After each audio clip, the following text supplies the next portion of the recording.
Hey everyone, check out this bit of fan fiction I made in middle school, the Mortal Kombat times.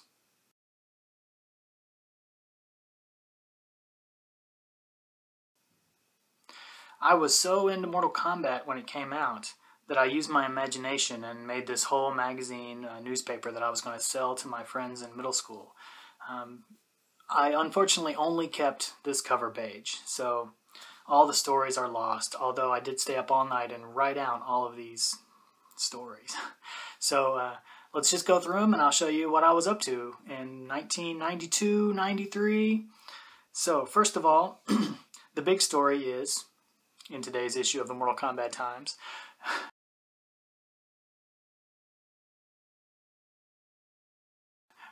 Sonya and Johnny Cage have decided they're going to get married. Now remember, this was in the early 90s, and if they had a daughter around that time, she would be about 22, 23 years old right now. And NetherRealm released the news that indeed they did have a daughter. Her name's Cassie Cage, and she's going to be a combatant in the new game Mortal Kombat X, coming out in about a month. So I thought it was cool that way back then I already knew that there was a spark of love and that these two characters might have a relationship.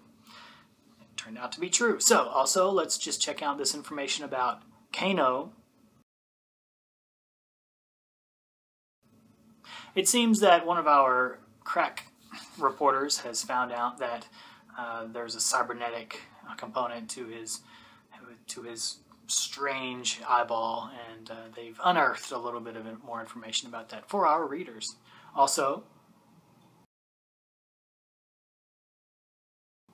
that's right, we've got some gossip all about Raiden. We have to make sure that all readers from all different backgrounds are entertained, so we do offer a little bit of a gossip column. Our main picture today is Scorpion. And this is just a feature on him, just for a little bit of an eye-catching appeal, also for that shelf appeal.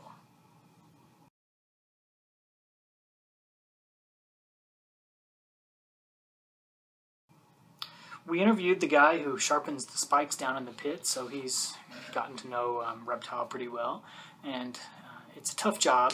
He mentioned that it's difficult. There are a lot of falling corpses that he has to dodge during his typical workday, but it's all a part of it. It takes a lot of effort to make this Mortal Kombat tournament take place. Also, some pictures of Sonya's dead cat. Alright, so the next article we're going to take a look at is Sub-Zero, What's Under the Mask? Later, the developers of the game released Sub-Zero's face, and then it's a whole group of ninjas, I think. Their whole clan now has a backstory, so that as time went by, we did find out what's under Sub-Zero's mask. Teleporting. Is it a thing of the past? So, probably back then, among my friend group, the people who were always fighting in Mortal Kombat, maybe there was a little bit of controversy about the effectiveness of teleporting. I'm certain that there's going to be a lot of teleporting in the new game, so we shouldn't worry too much about the longevity of teleporting. But this was probably just an us versus them editorial feature about, just trying to get a little of controversy built up.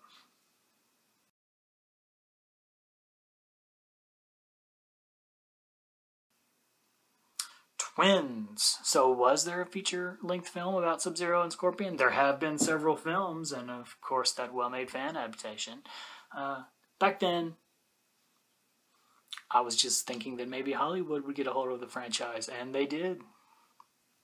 Okay, so that kind of rounds out this issue of Mortal Kombat Times, published in 1992, 93. I was in middle school.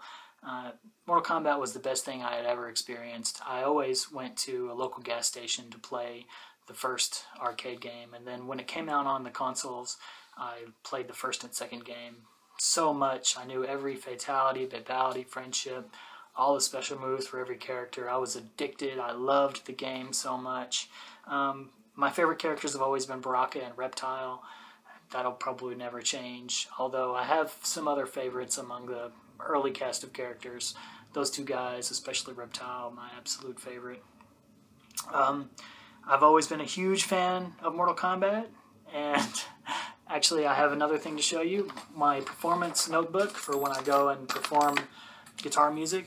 Got dozens and dozens of songs here, but in the very first sleeve, I have this Sub-Zero character. So as soon as I open it, I know that I have to hone my ninjutsu guitar playing skills and